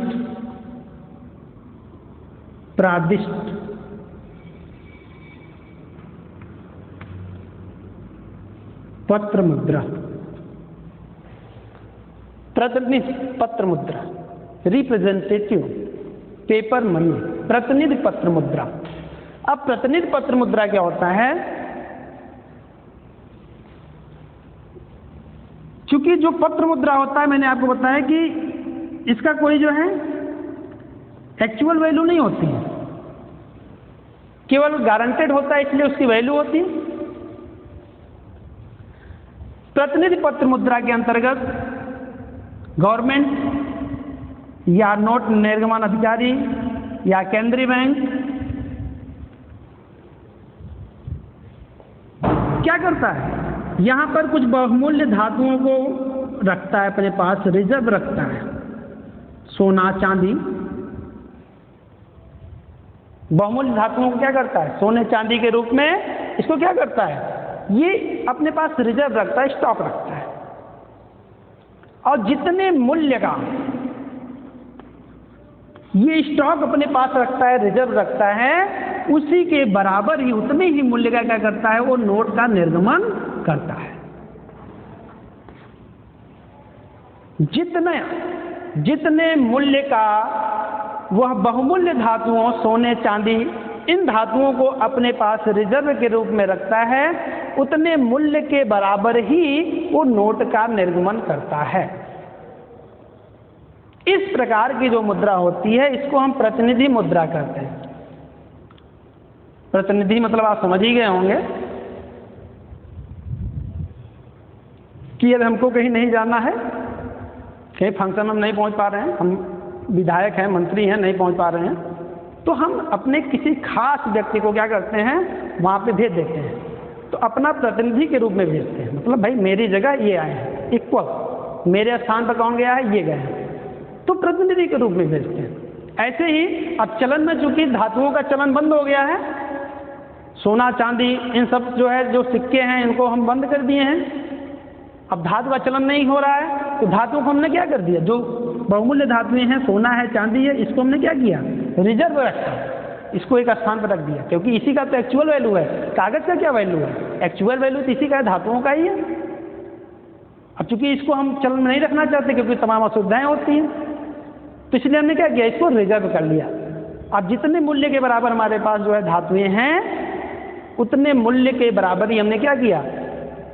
कागज, पेपर मनी के रूप में उतने वैल्यू का 100 रुपए, 200, 500 करके जितने, मान लीजिए एक एग्जाम्पल के रूप में, मान लीजिए 1 लाख, छोटी रकम, 1 लाख रुपए के बराबर हमारे पास जो है सोना चांदी है, तो हमारा जो चलन में केवल 1 लाख रुपए तक के ही जो है मूल्य के नोट चलन में रहेंगे। इतने रुपए का नोट हम छापेंगे और इतने को ही हम चलन में रखेंगे। यदि ऐसा कर रहे हैं तो इसका मतलब एक किस तरह का मुद्रा आपके चलन में है? ये प्रतिनिधि पत्र मुद्रा है। बात समझ में आ गई? इस तरह की मुद्रा में क्या होता है? इसमें गारंटेड होता है कि ये परिवर्तनीय भी होता है, यानी जितना मूल्य नोट, जितना मूल्य इसमें छपा रहता है, इसको जो है वापस करने की गारंटी भी सरकार के द्वारा दी जाती है कि 100 रुपये लिखा है तो 100 रुपये के बराबर सोना या चांदी आपको वापस भी किया जाएगा, ठीक ना? यदि आप इसको वापस करेंगे तो आपको इतने वैल्यू के बराबर आपको ये जो बहुमूल्य धातु हैं ये आपको वापस कर दिया जाएगा। यानी इसमें फुल गारंटी रहती है कि जितना मूल्य वर्ग लिखा हुआ है, इतने मूल्य वर्ग के बराबर हम आपको सोना या चांदी देने के लिए तैयार हैं, आप उसको ले जाइए, यूज करिए। तो इस तरीके से जो है ये प्रतिनिधि पत्र मुद्रा होता है। इसकी तमाम अच्छाइयाँ भी होती हैं। अच्छाइयाँ ये है कि सर्वग्राह्य होता है, सभी लोगों का विश्वास इसमें बहुत ज़्यादा होता है, क्योंकि सरकार पूरी गारंटी दे रही है कि परिवर्तनीय है सोने चांदी में, इसलिए आसानी से इसको सब लोग स्वीकार करते हैं, इसमें विश्वास रखते हैं, है ना। लेकिन कमियाँ क्या हैं? कमियाँ क्या है? कमी ये है कि ये इसमें इलास्टिसिटी नहीं है, इसमें लोचशीलता नहीं है, इसको हम बढ़ा घटा नहीं सकते, क्योंकि बढ़ाने के लिए हमें क्या करना पड़ेगा कि हम नोट को बढ़ाना चाहते हैं तो हमको स्टॉक को भी बढ़ाना पड़ेगा। जब स्टॉक बढ़ाएंगे तभी हम नोट को भी बढ़ा सकते हैं, नहीं तो नहीं बढ़ा सकते। इसमें लोचशीलता का क्या होता है? अभाव होता है। और जो गरीब देश हैं, अल्पविकसित देश हैं, वहाँ पर जो है चूँकि इन सब की क्या होती है, बहुमूल्य धातुओं की कमी होती है, इसलिए जो है इस तरह का जो मुद्रा सिस्टम है, पेपर मनी है, ये जो है वहाँ पे सही नहीं है। इसके बाद जो है दूसरा जो आता है परिवर्तनीय पत्र मुद्रा, ये इसी का ही थोड़ा विकसित रूप है, सुधरा हुआ रूप है। इसमें जो कमियां थी उसको दूर करने के लिए परिवर्तनीय पत्र मुद्रा लाया गया। इसमें क्या हुआ? इसमें सुधार क्या हुआ? सुधार ये हुआ कि यहाँ पर भी स्टॉक रखा गया। यहाँ पर भी जितने पेपर आपको जो है यहाँ पे पेपर बनाने के लिए यहाँ पे स्टॉक जो है गवर्नमेंट रखेगी या केंद्रीय बैंक रखेगी बहुमूल्य धातुओं का, सोने चांदी का, लेकिन इसका जो मात्रा होगा वो नोट से क्या होगा? कम होगा, ये कम होगा। मान लीजिए कि 1 लाख रुपए का स्टॉक सरकार रखती है, तो चलन में जो है 5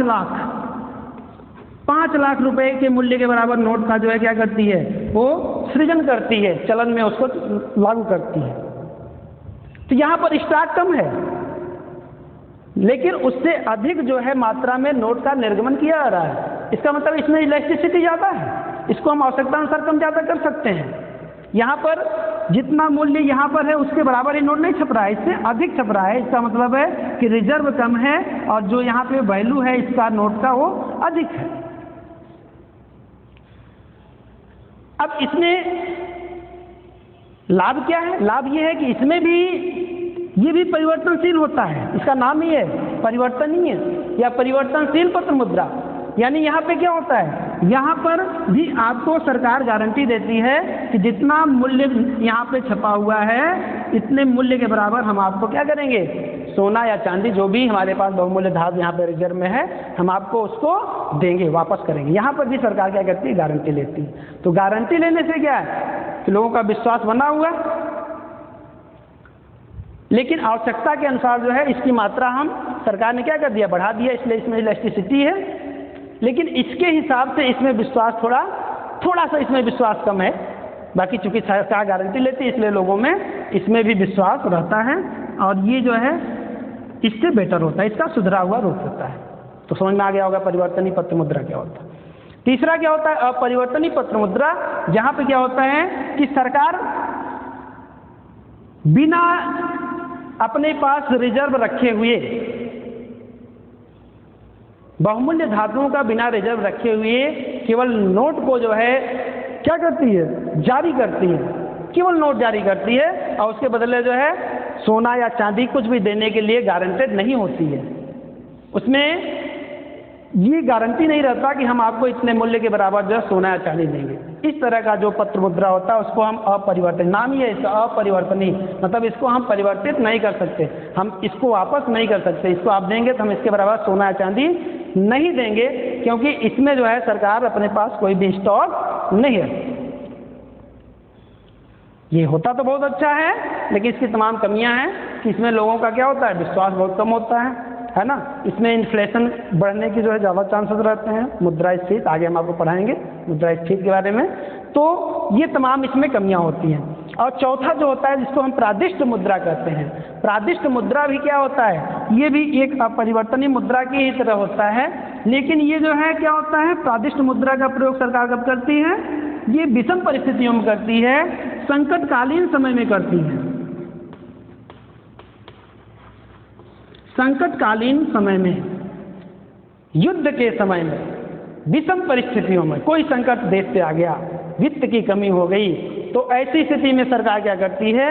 प्रादिष्ट पत्र मुद्रा का सृजन करती है, प्रादिष्ट पत्र मुद्रा का प्रयोग करती है। यह भी अपरिवर्तनीय पत्र मुद्रा की तरह होता है। इसके पीछे भी सरकार जो है स्टॉक नहीं रखती है और न तो गारंटी देती है। लेकिन ये क्या होता है, ये स्पेशल टाइम के लिए होता है, यानी विषम परिस्थितियों के लिए होता है, संकटकालीन परिस्थितियों के लिए होता है, जबकि अपरिवर्तनीय मुद्रा क्या होता है, ये सामान्य परिस्थितियों के लिए होता है। तो ये पत्र मुद्रा के प्रकार। बात समझ में आ गया? चलिए आगे चलते हैं।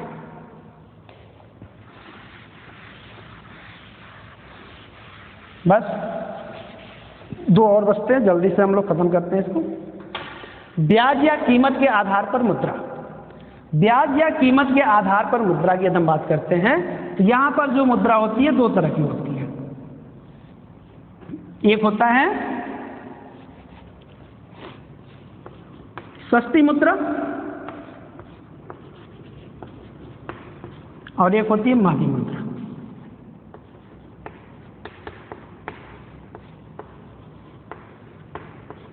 ब्याज या कीमत के आधार पर मुद्रा 2 तरह की होती है, सस्ती मुद्रा और महंगी मुद्रा। Cheap money and dear money. Cheap and dear money, सस्ती मुद्रा और महंगी मुद्रा। अब सस्ती मुद्रा किसे कहते हैं, महंगी मुद्रा किसे कहते हैं, सामान्य इसकी परिभाषा देख लीजिए। ऐसी मुद्रा जो बाजार में कम ब्याज दर पर उपलब्ध हो उसे सस्ती मुद्रा कहते हैं। ऐसी मुद्रा जो मार्केट में ऊंची ब्याज दर पर उपलब्ध हो उसे महंगी मुद्रा कहते हैं। नीची ब्याज दर, ऊंची ब्याज दर, नीची ब्याज दर पर उपलब्ध मुद्रा है तो सस्ती, और ऊंची ब्याज दर पर मुद्रा उपलब्ध है तो महंगी मुद्रा। तो ब्याज दर पर मुद्रा उपलब्ध है इसका मतलब क्या हुआ, सस्ती है, महंगी है इसका मतलब क्या हुआ, इसको आप समझने की कोशिश कीजिए। क्योंकि जो मुद्रा होता है मनी, इसका भी क्या होता है, एक वैल्यू होता है, इसकी भी एक कीमत होती है। और इसकी कीमत कब पता चलती है, ब्याज के रूप में पता चलती है। जब हम अपने मुद्रा को किसी को देते हैं कुछ समय के लिए, और बाद में जब कुछ समय बाद जब वो हमको वापस करता है, जितना मुद्रा दिए रहते हैं उससे वो कुछ एक्स्ट्रा देता है। जैसे 1000 रुपये हमने किसी को दिया 2 वर्ष के लिए, और वो जो है 2 वर्ष बाद हमको जो है 1500 रुपये वापस कर दिया। तो दिया मैंने 1000 था, उसने वापस किया 1500, तो 500 उसने क्या किया, एक्स्ट्रा वापस किया। जो 500 उसने एक्स्ट्रा वापस किया उसी को हम क्या करते हैं, ब्याज करते हैं। यानी ब्याज बराबर क्या होता है, मिश्र धन माइनस मूलधन। मूलधन क्या है, जो हमने दिया, मिश्र धन क्या है, जो उसने वापस किया। मिश्र धन इसलिए क्योंकि उसमें मिला हुआ है, क्या मिला हुआ है, ब्याज मिला हुआ है। तो ब्याज में ब्याज मिला हुआ है मिश्र धन में से, इसलिए मिश्र धन में से मूलधन घटाते हैं, जो बचता है वही क्या होता है, ब्याज होता है। तो ब्याज क्या है, वो मुद्रा की क्या होती है, कीमत होती है, प्रयास कर लीजिए। यानी हम मुद्रा को किस दर पे दे रहे हैं, किस रेट पे। जैसे हम कोई सामान खरीदते हैं, है ना, तो हम सेब खरीदते हैं, क्या रेट सेब है भैया, है ना, 40 रुपये किलो, 50 रुपये किलो, है ना। आम खरीदते हैं, क्या रेट है। तो उसका हर एक वस्तु का क्या होता है, एक रेट होता है, कीमत होती है, कीमत की दर होती है। उसी दर पर हम क्या करते हैं, हम वस्तुओं को खरीदते हैं, जितना बचे उतना। इसी तरीके से मुद्रा का भी क्या होता है, एक रेट होता है, दर होता है, जिसको हम ब्याज की दर करते हैं। अब वही ब्याज की दर पे हम क्या करते हैं, मुद्रा को देते हैं या लेते हैं। तो मार्केट में, बाजार में, है ना, बैंक के द्वारा या अन्य जो ग्रामीण साहूकार या देसी बैंकर हैं उनके द्वारा जो ऋण उपलब्ध कराया जाता है जिस ब्याज दर पर, है ना, तो वही उसकी क्या होती है, कीमत होती है। तो सस्ते में अब ब्याज दर कम है, कम ब्याज दर पे वो ऋण दे रहे हैं, इसका मतलब सस्ती मुद्रा है। और ऊंची ब्याज दर पर ऋण दे रहे हैं, इसका मतलब महंगी मुद्रा होगी। यानी अब इस मुद्रा के बदले हमको 1000 रुपये देना पड़ेगा, है ना, ये महंगी हो गई, कम देना पड़ेगा, इसमें सस्ती है, तो ये सस्ती मुद्रा और महंगी मुद्रा। बात समझ में आ गई, कीमत या ब्याज के आधार पर। आगे चलते हैं, लास्ट आपका वर्गीकरण है, इसका नाम है विदेशी विनिमय के आधार पर, या इसी को हम मार्क के आधार पर करते हैं। तो विदेशी विनिमय के आधार पर हम बात करें तो ये भी 2 प्रकार का होता है। एक होता है आपका सुलभ मुद्रा, सुलभ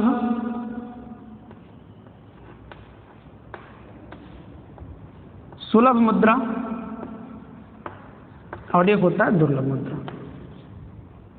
लास्ट जो है आपका वर्गीकरण है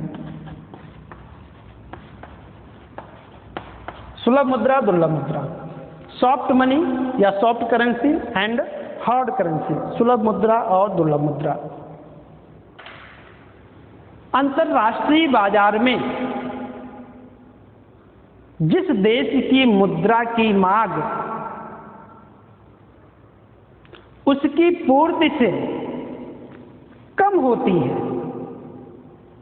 अथवा उसकी पूर्ति उसके मांग से अधिक होती है, उसे हम सुलभ मुद्रा कहते हैं।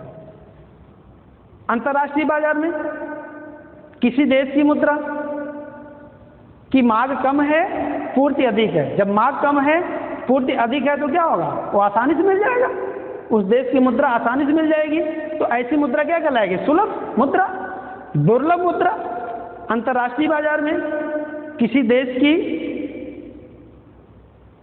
मुद्रा की मांग उसकी पूर्ति से यदि अधिक है तो वो दुर्लभ मुद्रा कहलाएगी, क्योंकि ये कठिनाई से मिलेगी, क्योंकि मांग अधिक है जबकि उसकी पूर्ति कम है, इसलिए क्या होगा? वो मुद्रा हमको कठिनाई से मिलेगी। इसलिए इसको क्या कहेंगे हम? दुर्लभ। सुलभ और दुर्लभ का मतलब शाब्दिक अर्थ भी आपको पता है। लब्ध शब्द है प्राप्त करना, सुलभ मतलब जो आसानी से प्राप्त हो जाए, दुर्लभ मतलब जो कठिनाई से प्राप्त हो जाए। तो कठिनाई से प्राप्त हो दुर्लभ, आसानी से प्राप्त हो जाए सुलभ। तो अंतर्राष्ट्रीय बाजार में उसके जो है मांग और पूर्ति, किसी देश की मुद्रा की मांग और पूर्ति, यदि मांग अधिक है पूर्ति की अपेक्षा तो दुर्लभ मुद्रा कठिनाई से प्राप्त होगी। यदि मांग कम है पूर्ति से तो आसानी से प्राप्त हो जाएगी वो मुद्रा, इसलिए वो सुलभ मुद्रा होती है। तो ये विदेशी विनिमय के आधार पर या मांग के आधार पर मुद्रा के हम वर्गीकरण की बात करते हैं। तो ये आपका पूरा मुद्रा का वर्गीकरण है जिसको हमने यहाँ पे डिफाइन किया। आप देख लीजिए, प्रकृति के आधार पर दो तरह की मुद्राएं होती हैं, वास्तविक मुद्रा और हिसाब या लेखे की मुद्रा। वैधानिक मान्यता के आधार पर दो प्रकार की मुद्राएं होती हैं, विधिग्राह्य मुद्रा और ऐच्छिक या शाक मुद्रा। पदार्थ के आधार पर तीन प्रकार की मुद्राएं होती हैं, वस्तु मुद्रा, धातु मुद्रा और पत्र मुद्रा। धातु मुद्रा में भी तीन तरह की मुद्राएं होती हैं, प्रामाणिक मुद्रा, सांकेतिक मुद्रा, सहायक मुद्रा। पत्र मुद्रा में चार प्रकार की होती हैं, प्रतिनिधि पत्र मुद्रा, परिवर्तनशील पत्र मुद्रा, अपरिवर्तनशील पत्र मुद्रा और प्रादिष्ट मुद्रा। पत्र मुद्रा ब्याज की दर या कीमत, ब्याज या कीमत के आधार पर जो है मुद्रा दो होती है, दो प्रकार की होती है, सस्ती मुद्रा और महंगी मुद्रा। और लास्ट आपका है विदेशी विनिमय के आधार पर जो मुद्रा होती है, दो प्रकार की होती है, सुलभ मुद्रा और दुर्लभ मुद्रा। तो आज के लेक्चर में हम लोगों ने मुद्रा के कार्य और उसके वर्गीकरण या प्रकार के बारे में अध्ययन किया। That's all.